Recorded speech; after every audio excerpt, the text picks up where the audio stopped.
United's first A-League goal goes to a familiar face.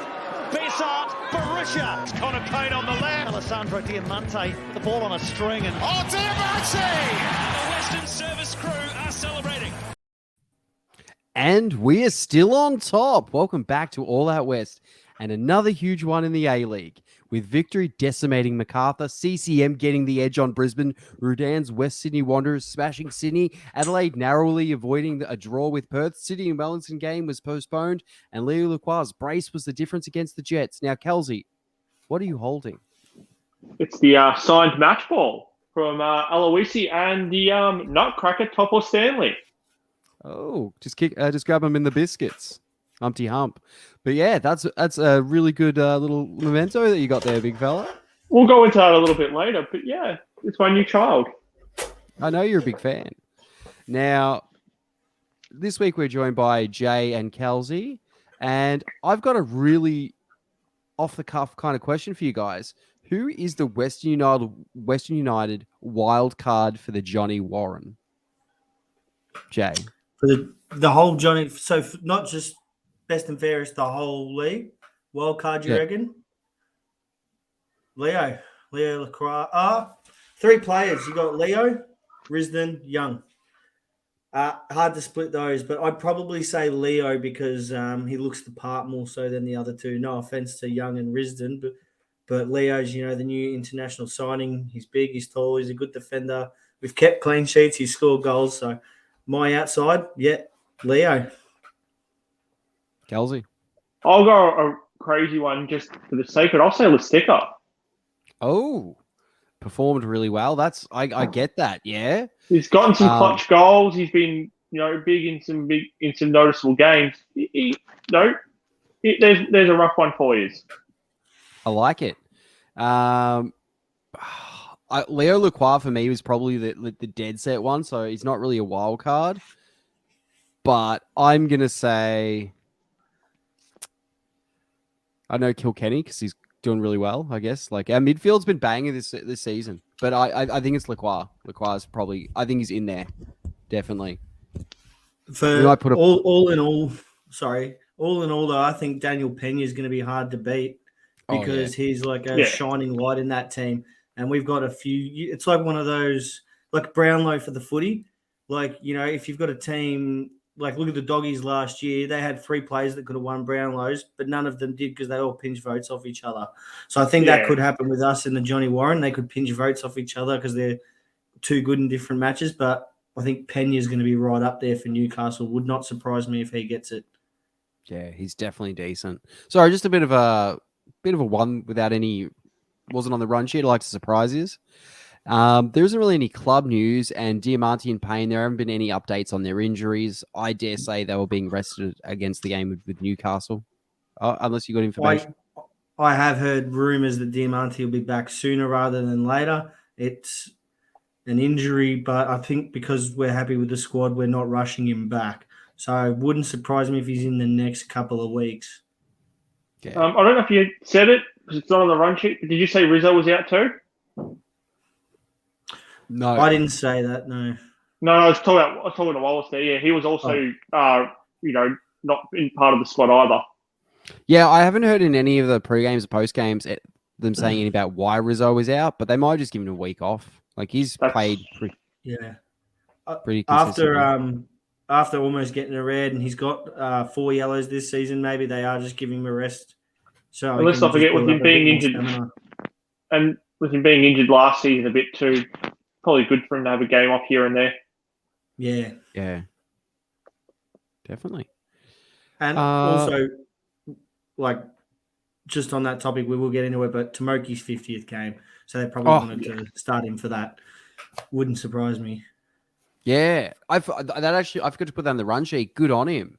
Can't believe it's 50 games already. Where's the time gone? Oh, yeah, season 2.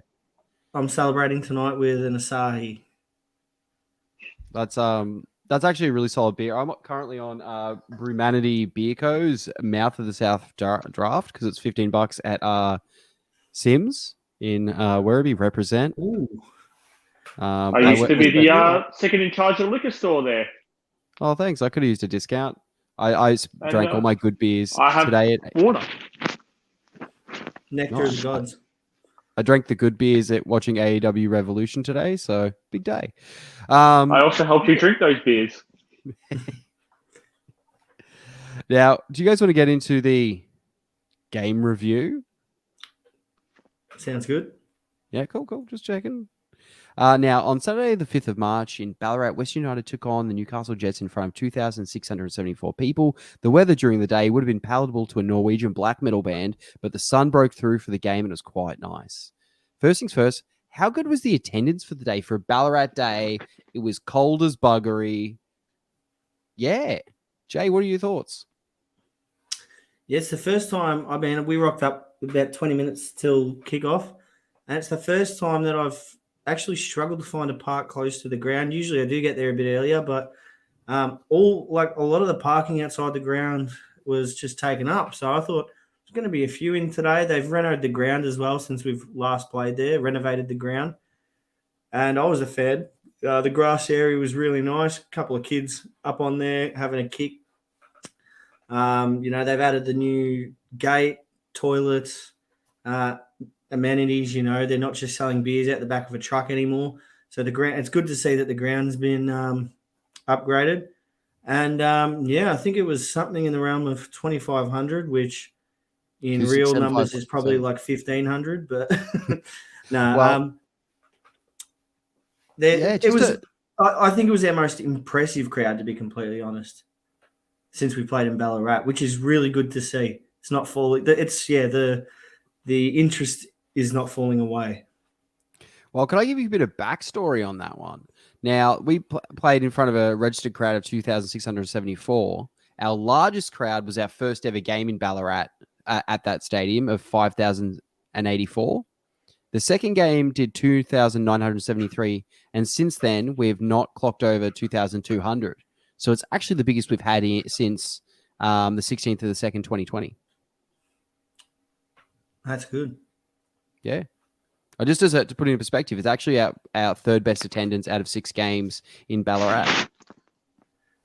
Yeah, and I put that down as well for this one to time slot. 3 p.m. on a Saturday, is really good because it gives it's not on a Sunday, so you don't have to worry. You can go home, have a good night's sleep or whatever.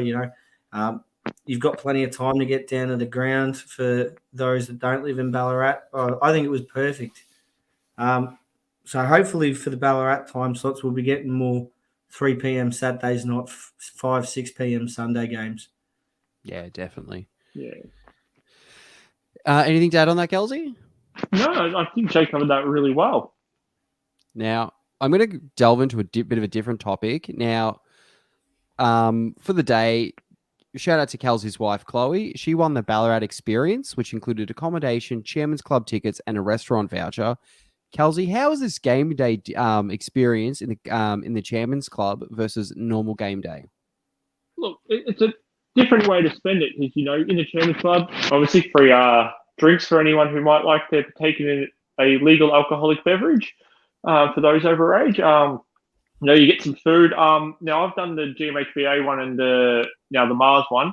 Only difference I would say is the Mars one was light on the it was light canapes, whereas like at GMHBA last time we got like tables of food. So didn't really eat prior to going, thinking I'd be getting a lot more snacks than I would. Not complaining, not hating, just a bit of a prep work for anyone who's going to Mars. So as you know, we've got 2 free VIP parking spots, so we didn't have to worry about organising parking. We just drove straight through. Then, you get the wristband, and they give you some seats. The other thing I'd say is they had the seats in Section 19, which was right around the other side of the stadium, not actually near the chairman's function, whereas you could just go out and sit in GA, which is what we ended up obviously doing in the second half. Not hating the seats, the first half was good, gave us good perspective of Leo's goal. But the other things included, was so we got the accommodation at the Sovereign Park Motorhome, really nice hotel. We had lunch at the Saigon Alley restaurant, really good food there too. I had a banh mi, absolutely great. And we also got this lovely boy, this signed match ball by the captain of the day and the coach. It's now my child again, as I was saying earlier. I was going to say, would you like to say a story about this? So I partook in the Chairman's Club with Kelsey. Shout out to my Chairman's Club scarf. Just a little represent, yo. And I was on the sauce that day.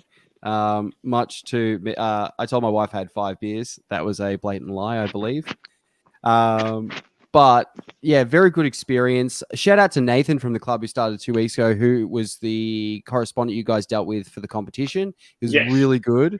And he dealt with Kelsey's eccentricities of getting the ball. Because that's all Kelsey cared about. He cared about no other event to this. No. He was like in the dude's face, like, hey, what's going on with my ball?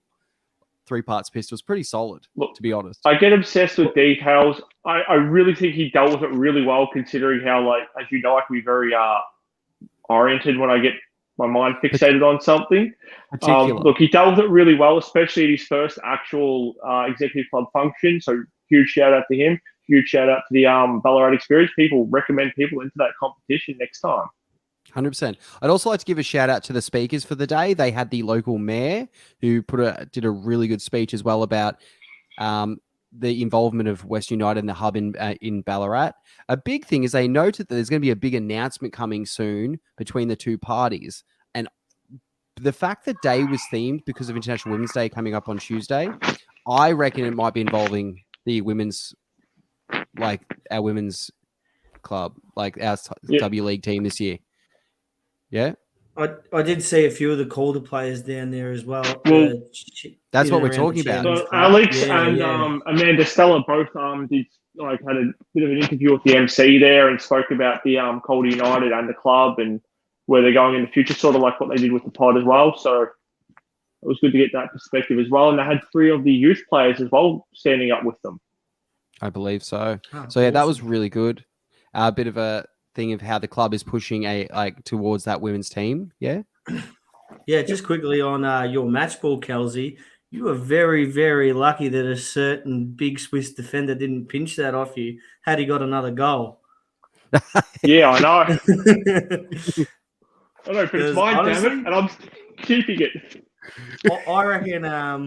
I reckon you just probably would have had the sniper trained on him just in case he got a bit too close to that third.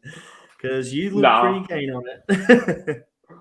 Look, it's just a nice memento to have of a great day. Yeah. A lot of fun. And huge shout out to my wife for allowing me that gift. And letting me come too, because I'm a menace. But again, great day, different perspective. Just wanted to talk about. If anyone's interested, I recommend Chairman's Club if it's up your alley or if there's a competition. Now, let's get back into the game. So with Diamante and Payne still not up to fitness, or as we discussed, kind of not worth the risk against the Jets. What are your thoughts on how the team lined up Lustica and Diamante's midfield position and Renee Crin on the right side? I was going to leave it for you first because you look like you're about to speak. Oh, that's all right. Yeah, I can go first. He was on the left. I know he was on the right, yeah. Going back to Lustica, he's probably one of the first names on the team sheet, if not the first. So no complaints there. Obviously, you got Kilkenny, been ripping it up. And Renee Crin, so your international marquee signing. Crin hasn't exactly lit the world on fire, but he's played his role well. He's got back, he's defended, he's passed. He hasn't got up, pushed too far forward, but he's not really a goal-scoring midfielder anyway. No. Look, for most of the game, our midfield looked pretty solid, and we still had a fair bit of creativity, but most of it was also on the counter. I feel the one we could have actually used a few crossfield balls from Diamante at times, because it just seems like that pitch in Ballarat is a lot wider than Amy Park. Feels like our wingers just tend to get out a bit more in Ballarat, and I think we could have used Diamante's wide balls and long passing there. Yeah. The only thing I'd say the good part about Lustica doing the Diamante role is it freed Wales to play in his more natural position. Yeah. Definitely. I agree with that. And I also found that we were able to put a lot of pressure moving forward to kind of suffocate Newcastle Jets at times, so that when we had the ball, they had to work to our kind of rhythm, which was kind of cool. Yeah, it allowed us, with Wales up the front again, it allowed us to put a lot more pressure on them in defence when they had the ball to try and, nick it off them and that a bit earlier. A bit of a tail of the tape, though. We only had 38% of possession. Like, it's pretty consistent with what we do, to be honest. Still had the same amount of shots and the same amount on target, which is a bit interesting. It was also good to see Yule back on playing for the Jets again, get some game time. Yeah, part of me wanted to yell some abuse out at him because, he's one of our former players, and he's at another club. So, sometimes you say snake and stuff like that, even though, it's completely amicable terms when they leave. And I just couldn't bring myself to even insult him. But he's such a good player, such a grouse bloke. Glad he didn't score against us, but good luck to him in the future. Because he's actually, I thought he might struggle. And I honestly, if he'd have told me he was playing in the A-League still this season, I would have said no, probably. I wouldn't believe you. But, he's still up there scoring goals, getting assists. Good luck to him. West made him. Yeah. You can't hate him. And like I said, as we've said, there's a good way to leave a club and there's a bad way. Max Burgess looking at you, you snake. Yeah. And then look at Josh Cavallo. We'd have him back in a heartbeat, but we just didn't have the space for him, didn't have the space for you because we've got a very competitive squad. It's hard to have those sorts of players in, when you've got such big names in there already. So, yeah. Definitely. Now, following up his previous display, sorry, I went way ahead there. Sorry about that. That's my bad. Sorry. In a stunning display, Leo Lacroix stampeded into the box and headed the ball into goal after a beautiful set piece from Garuscio. What are your thoughts on this? That's what happens when you don't take a short corner. Yeah. That's what happens when you whip it straight in. That's why Benny got a vote this week.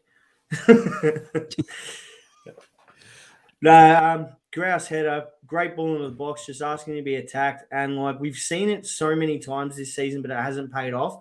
He's honestly the A-League's Virgil. He just bolted in, buried that header. No chance of it being stopped. It wasn't hit with the most power you'll ever see, but just glancing straight across the goal. No one in the world saves it. 1-0 Western. Good to see him finally get that set-piece goal. Good to see us finally get a goal from a corner as well, directly. That's our first one for the season, so. Yeah. I really enjoyed it. So that was the first half where I was sitting over in that section. It was actually a perfect view of that goal. It was just really good to, it was good from start to finish. And, it was nice to get a set-piece goal, corner goal, set-piece finally. Dude, Leo Lacroix was stampeding in like he was freaking Naruto. You know what I mean? He just charged in. I was so keen on that goal. I missed it initially, but saw it on the replay and I was just like, man, that's sick. Which, following up from that, Garuscio had another brilliant kick from a set piece, and it's just a bit of chaos. Prijovic collided with the keeper, and the ball finds its way to the head of Lacroix, and it's in the back of the net. Should we be having Garuscio and Lacroix in this situation more often? Should we have Garuscio doing more free kicks even when Diamante's back? What do you guys think? Definitely all those set pieces from that side. The side that he takes his set pieces from. Neil's good as well, but Garuscio is just in a rich vein of form, and it's like every cross he puts in turns to gold at the moment. So 100% I think he should take them. And I think if for free kicks wise, maybe if they're going to be in swingers, you probably give them to Ben and Garuscio as well. But if you want that threat of a shot on target, you've still got to have you've got to have Garuscio and Diamante standing over the ball every time we're taking a free kick this season, I think. And look, it's not a hard, mix it up as well. Mixing up's not a bad thing. Give him some more responsibility with it, lessen Diamante's burden on it. Give Kilkenny the odd one here and there, and then it also throws off the team from what they're not always going to know, where we're going to go with it. The unpredictability factor goes up if we, mix it up a bit as well. Definitely. Now, in a stomach-turning turn of events, Jets Thurgate scored in the 81st minute, and you could see the grit as the Jets tried to level further. Was our win ever in doubt? I don't feel that it was. I felt pretty comfortable the whole time. I remember when at the end of the game walking out, I don't know if you hear people were talking going, that really felt like a 3-0 or even potentially a 4-0. I didn't think it was a 4-0, but I felt like a 3-0 win, to be honest, even though it ended up 2-1. I didn't really feel that. There was like maybe one brief moment towards the end of the game where it nearly went in and Young pulled out a save. I didn't really feel it was in doubt. If you cast your mind back to the very start of the game, Jets had a couple of good chances that came pretty close, 1 or 2 half chances as well. But obviously we created, I think, the better and more opportunities during that game. Jets are a quality side. I never thought the win was in doubt once we went 2 up and 81st minute. If they'd scored in the 71st minute, I would have been like really sweating. But those are the sorts of games we should be putting away 3-0 or at least 2-0. I think it's not the best outcome when we were, I think we sort of went into cruise control, let the Jets get themselves back into that one. A hard game to read because really, like, I don't blame us for continually attacking. We don't need to. We could see the game off, but it's like you also want to get that goal difference up to make sure City don't, we want to be very competitive with City this season. We're now only 3 goals behind them, which is good. But I don't know. It's hard to put a button on it. It's a game of mixed emotions, but ultimately 3 points in the bag, 3 points clear, a game in hand. I'll take it. Yeah, the only real big worry is we do seem to have that moment switch off from time to time. Yeah. It's a brief moment. If we could just cut that off, that is the difference between playing in, the grand final or finishing second or something. Yeah, and that's why I'm not in doubt. Honestly, I'm confident we'll finish top 2. And I think there's probably, at this stage, optimistically or pessimistically, a 50-50 chance that we win the Premier's play. I think we're doing that well. However, I doubt I'm worried about finals because if all it takes is 2 moments in the final series and a whole season of good work's undone. And yeah, back to what you said, Kelsey. I mean, we've been talking about this all season. We'll play brilliant games, and it's just that one moment that undoes it all. Luckily, we got away with it today, but if you do that against Victory and Victory are on and they're in front of a home crowd, it's not going to be. We're not going to be forgiven as easily. Yeah, like with the Jets, because you'd probably already left by that stage when they scored. I was still watching the game in the car. Most people in the crowd, most people in the crowd didn't even realize the goal had been scored. That's how, really? like no one had even realized. So I don't think anyone had, the need to get those because no one had even realized it had happened until about maybe the 88th minute or something. I was like, oh, they scored. When did they score? When did that happen? Wow. So it's probably good that I was watching it in the car because I had a completely different perspective on the game when I saw the goal went in. I probably got a lot nervier than the crowd did. I mean, that's the way it is. You go. No, that's right. I don't know. I noticed it happen, but for example, I know you didn't notice Wallace at first. The missing member of the pod, Nick, didn't notice. Chloe hadn't noticed. Amelia. Nick was in fine form. Yeah, everyone around the ground was going, when did they score? When did it happen? Yeah, and that's, I suppose, why maybe we're, that's the difference between watching the game on TV and watching it when you're at the ground. You do, on the TV, you do get a bit more insight into what's happening. You get the replays. Like for instance, our second goal, Prijovic, you said, ran into the keeper. I thought for all money he's fouled the keeper there. And I was right in front of it. I was 15 metres away from it. I was at that end of the ground, second row. I saw it clear as day. Well, maybe not clear because there was a bit of barriers in the way. But I thought, he's fouled him for sure. There's no way. I thought we celebrated, and then I sort of calmed down quickly because I thought, hang on, VAR is probably just going to disallow this anyway. And then the replay came up on the big screen. He was nowhere near the keeper. It was all good, well and good, but it's those sorts of things, you notice on TV, you don't notice at the game. But it's all about the experience, I suppose, as well. As good as it is watching on TV for the analytical point of view, I'd take the experience every day of the week. Yeah. Now, in a bit different gear change here, Bayu had some great runs once he was subbed on for Pieris at the 73rd minute. I think he's having a pretty good season thus far, but he's got some room to grow. And I think in midfield, when he's defending, he can be caught off. How do you think he's performing, Kelsey?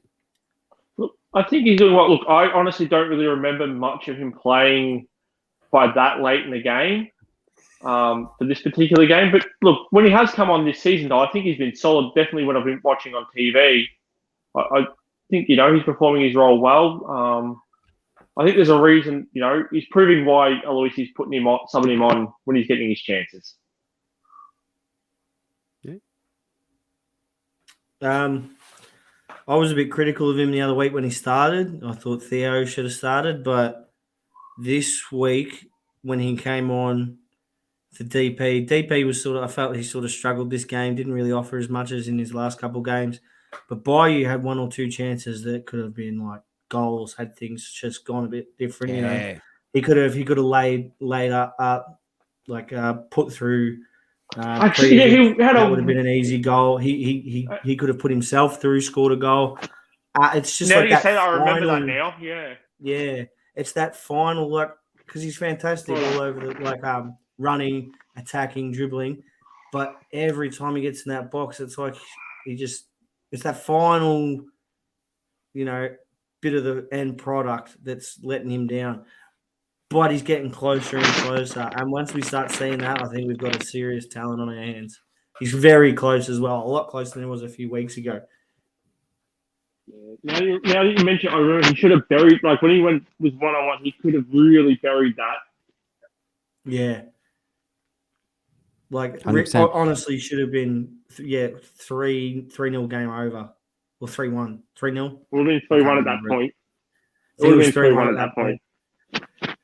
But and then we'd be having a completely different conversation about the whole vibe of the game if he puts that away as well. But I'm going to say something here. I think because he is such a young player and he's getting that push up, we give him kind of that extra bit of space to grow, as opposed to someone who had that space last season, like a Parias or Wales, who we have higher expectations for, where we're like, hey, let's see what this young fella can do, kind of thing. That's what I think it is anyway. But I'm just interested to see how it goes. Yeah. It's always good to see the next gen coming through. Now let's move into the most controversial part of the game. Nikolai Topper-Stanley was issued a red after an eyebrow-raising, almost super kick of a Shawn Michaels proportions, like Young Bucks would be doing a super kick party. It reminded me of more like when MJF kicked Punk just last week, right in the nether regions. Yeah, I got him in the breadbasket. This was shortly overturned. Jay, do you think this was the correct decision? No. I'm glad it wasn't the correct decision because we need Nikolai. Oh, geez, that's a penalty every day of the week, isn't it? Starts up. It's a red card. The ball. Red card. It was studs up. He had eyes for the ball. He wasn't trying to kick his opponent, but that's a dangerous tackle.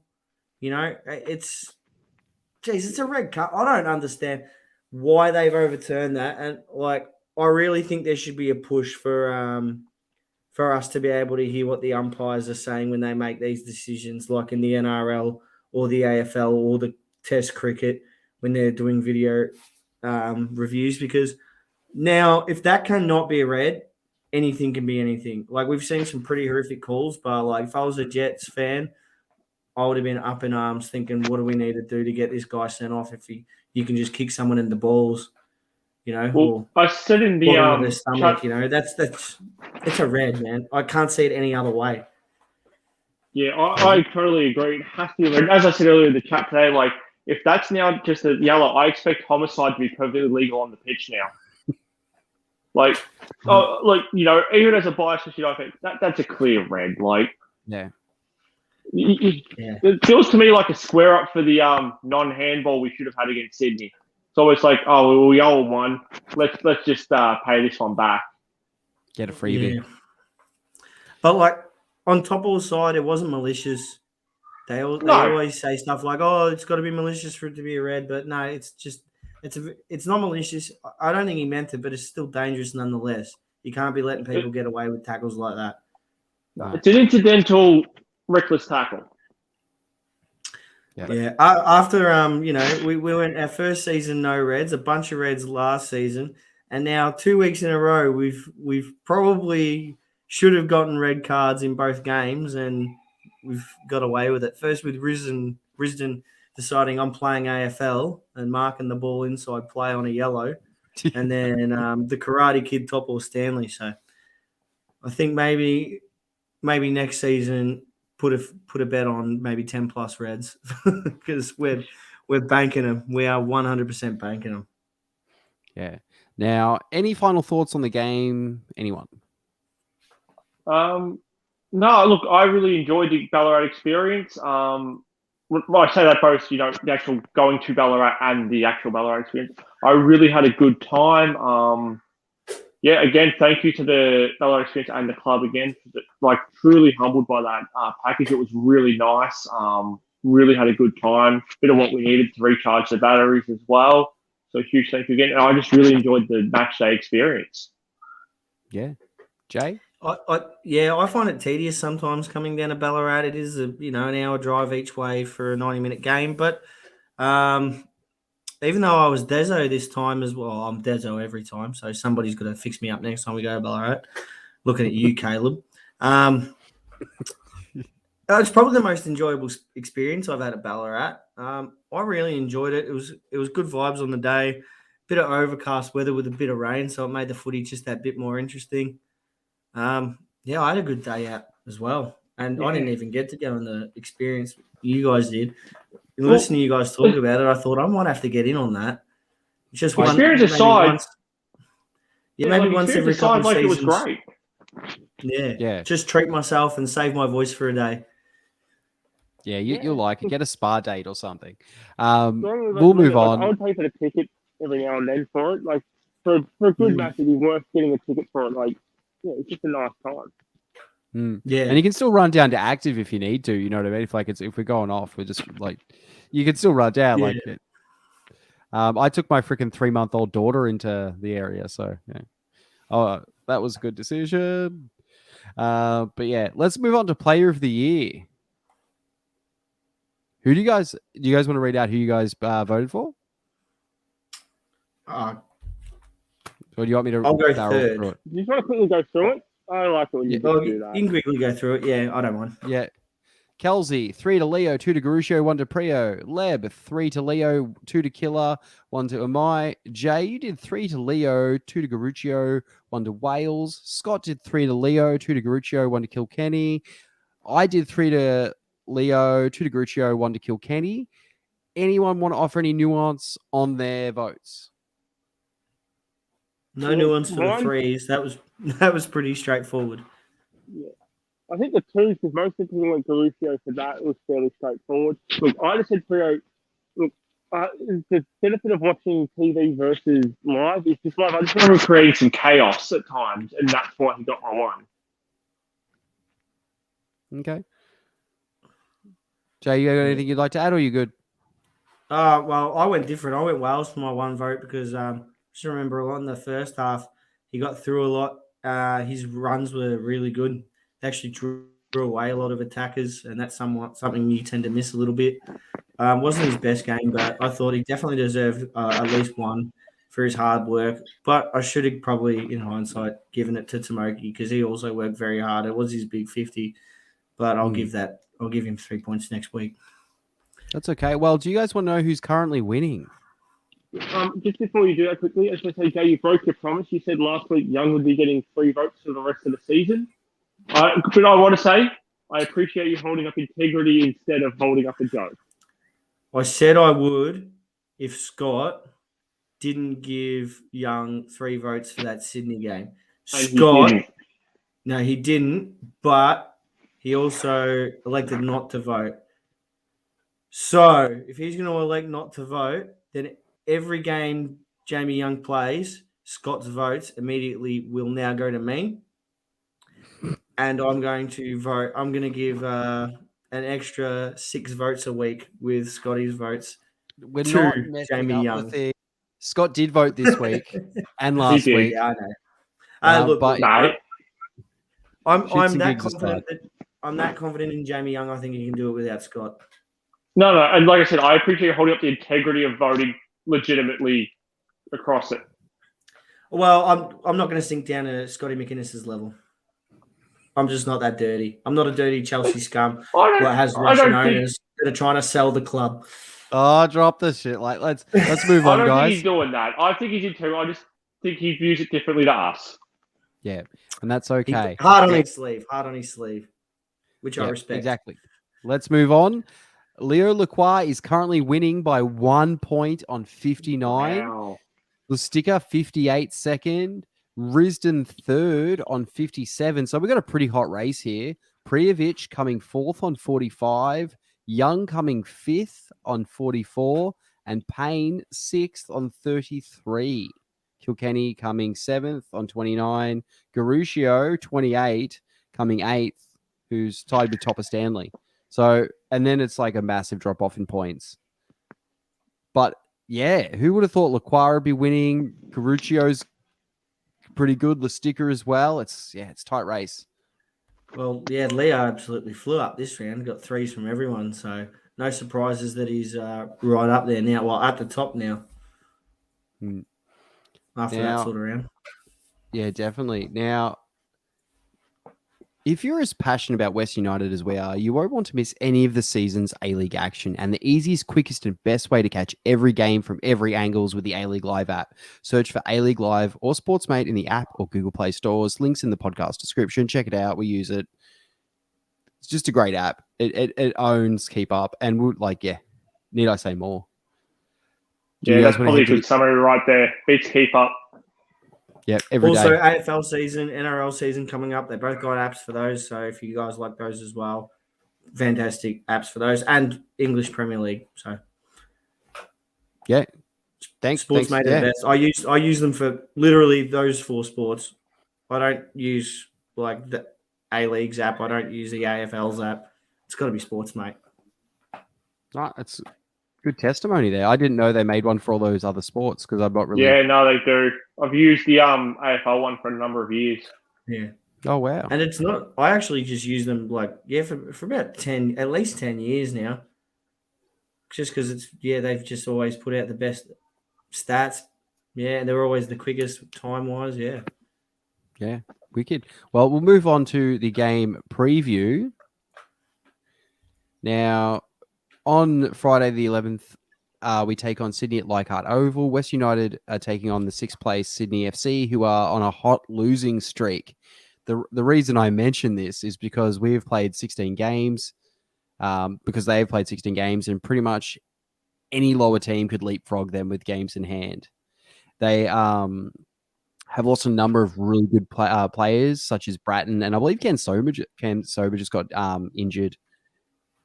How do you think this is going to play out? This is the game where we should bury them. You know, we drew the first one. We just got through on the second. After they lost to Wanderers on the weekend 2-0, which is just atrocious for Sydney. You know, the season Western Sydney have been having. Oh, we should bury them this game, even though it is away from home. But on the flip side, they might bounce back. Who knows? Yeah, well, that's the thing. They could easily try and dig in, from the embarrassment and the sting of a loss to the Wanderers, or this could be the start of, like a bit of they could be on the road of the collapse. So, but I think this is a good chance. This is a good one to make a statement on. Yeah, come out, take the game to Sydney, and really try to make it a game of intent. Yep. I completely agree. And with the fact that City had their game postponed on Sunday, we're only a game behind them. So we really need to start closing that gap. And although we're 3 points above and 1 game behind, this is crucial for us to. I'd really like us to get our first silverware this season. I think the Premier's Plate for me is the big one. I'm really keen on personally. Grand Final's cool and would be a great experience, but I think Premier's Plate would be a great place to start if we can do it. Yeah, as much as I think the Premier's Plate should hold more weight. It's got to be that grand final. It's got to be the fireworks. It's got to be the big stage for us to have really, to say that we're champions. But the Premier's why can't we have both? Honestly, I agree. Like, if we're up to me, it should be Premier's play, then final series, and that's more like your FA Cup or League Cup, whatever you want. And that's just, you can call it the Big Six series. Who cares? I don't know. A-League marketing are better than I am, but this is how barely. But it's how we do things in Australia for everything. It's what the majority of the public understands. You got AFL, NRL grand finals. Only makes sense for Australians. I suppose the MLS do it as well with playoffs. It's really the only two leagues I can think of. I think don't quote me, the J League might, but I'm not 100% sure. It's ultimately still a piece of silverware, and I think it's a very important one. More so than having silverware, than for the progression of the club to say, hey, we were the best in 26 games. We were the best. Love to say that. Yeah. And I also love that what comes with it is, the potential for Asian Champions League.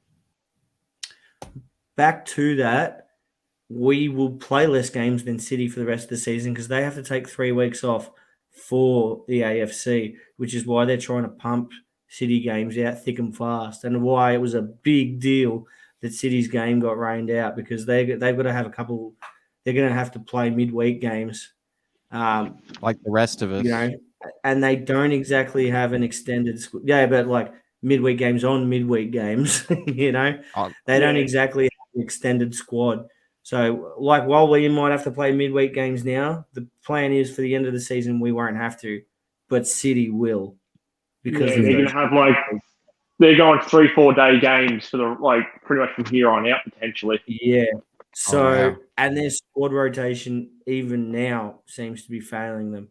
I really think this is a good time, as good a time as ever, to put the screws to them and make a push mid-season, going into the second half, get a few games clear. Love it. Score predictions, Kelsey. Look, originally I'd sort of forgotten that Sydney had been having a bit of a decline. So originally I was going to go with 12, but I'm going to go. We need to make a statement on 10. I'm going to say 2-0. I'm in the 2-1 camp. I'm also in the 2-1 camp. 2-1. But similar to our game last week, where we scored 2 and then they score even later 1 goal. Yeah. No, that's great. Any lineup predictions? Anyone thinking Diamante or Payne's back? No, but I think maybe Diamante might come on. I suspect Rizzo will be back. Yes, and Risden. Who knows about Nikolai as well? Maybe he might get a week off just because of his antics at the end of the last game. He might be getting a bit tired. So you might see Amai as a centre back, which is leaves us a bit more open, but gives us a bit more pace to break, which we've really been relying on. So it's like, hey, we might concede, but we might score more. Yeah, I think it's going to be an exciting match. He's good when yet they have fast, pacey people in their forward line. If they've got a fast, pacey winger, and Mike can match him, and he can pretty much outmuscle most people, which is and with Sydney specifically, they do. They've got Cam Sober's injured, but they've got players like Costa Barbarousis as well, who's just constantly running. Paulo Retre, he might be injured as well. Yeah, I think they're pretty done. A few outs. Yeah, but they're pretty cooked. We really should be beating them this week. Yeah, considering we're unbelievably injury free pretty much at the moment, with the exception of poor Sebi. Yeah, love that guy. Hope he comes back. We'll keep moving. Any final comments on this game? No, just that I hope we really come out and take the game to them. Sweet. Do you guys want to check out the tipping comp? Yeah, I suppose. I'm throwing my hat out of the ring. I can't keep up with it anymore. it is a bit of a difficult one. I'm going okay, but Methodical Flamethrower has been consistent throughout the season, so they might be taking home the prize and the trophy on 39 points. Coming second is Woodster 99, also pretty consistent. Sherlock Machine, the unofficial sixth member of the pod. Yeah, he's coming for third. He wants this prize. He was hyping me up on the weekend. You may have seen his post a photo of me, Kelsey, and Nick online. Trax coming fourth. He wants that trophy again, and he wants to share it with his friends. Now, coming fifth is me, All Out Pests, and Leb's had a bit of it. He's coming back. Shout out Harris Mania, Irish Tony. The Joker Baby's going great on 14th. Kelsey, thank you for attending. And Scott's tied 21st. So, yeah, big one. We've got some sweet prizes. Yeah, jump on. I was up as high as second like 2 months ago. And then I just stopped tipping. Between the crazy schedule and some teams just getting wiped out by COVID or injury, it's just been such a nuts season to be a fan. It can be a little bit hard at times, but I think it's very interesting. Moving on, I don't have anything for Around the Grounds or carded. Do you guys? Not really. I've got a red card and then like something on the sadder, but whatever note. I'll start with the sad one. Obviously, R.I.P. Warney, true Aussie icon, sporting legend, great bloke. Cool to see that they're naming. I think it's one of the stands in the G after him. South stand. The southern stand. Yeah, southern stand. That's tremendous. And for some reason, when we scored a goal on the weekend, Warney just flashed on the screen, and that was like a bit of a. I think if you believe in like good footy energies, that was definitely there to help. It wasn't when we scored. It was the 23rd minute because that was his number. Yeah, that was a planned thing for Warney. Yeah, it was flat for 1 minute, the 23rd minute, because it was his number when he played. I just saw it I definitely saw it flash. I missed that, but I saw it flash. Maybe they accidentally put it back on when we scored because the camera cut and Warney just was on the screen for like half a second and then back off the screen again. So they probably had the video queued for that, not expecting a goal, and they're like, "Oh crap, Warney! Who doesn't love Warney?" That was sad. And honestly, this is my red card's probably even sadder, but red card to the football fans over in Mexico. I don't know if you guys have seen this, but there was an absolute bloodbath over there. At a game, a goal was scored and a riot broke out. And I think, last time I checked, and this was last night, as it was unfolding, 30 plus people had been killed, beaten to death. Wow. It's supposed to be like they're pretty much the national sport in Mexico. It's one of the biggest sports in Mexico. You've got like boxing and all that as well. But like, that's just I don't know how you could just do that. Very, very disappointing. And it's not a good look for Mexico when they've got a potential World Cup coming up in the next few years. It's just disgraceful. And prayers go out to all those affected that just went to go see a football game and didn't come home. Yeah, that's sad.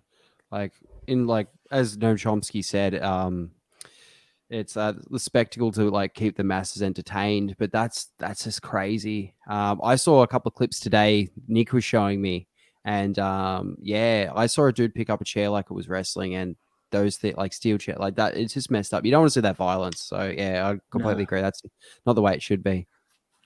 You should feel safe when you go to a game.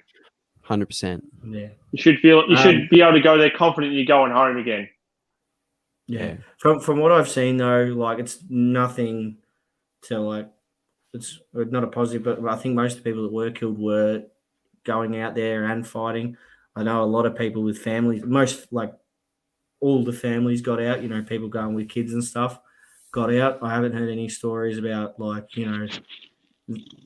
families being hurt, but it's still, fair enough. You want to go support your club. You want to be active. You want to be vocal. You don't go do that. No, it's not over a game of soccer. No, definitely. I definitely not a fan of that. Now we might do our little outro. So this about wraps us up. depressing. Oh, actually, I'd like it. It's International Women's Day on Tuesday, the day this will be released. Make sure to go check out our interview with Amanda Stella and Alex Sinclair. They're going to be really big part of how our club moves forward in introducing the women's game. Check it out.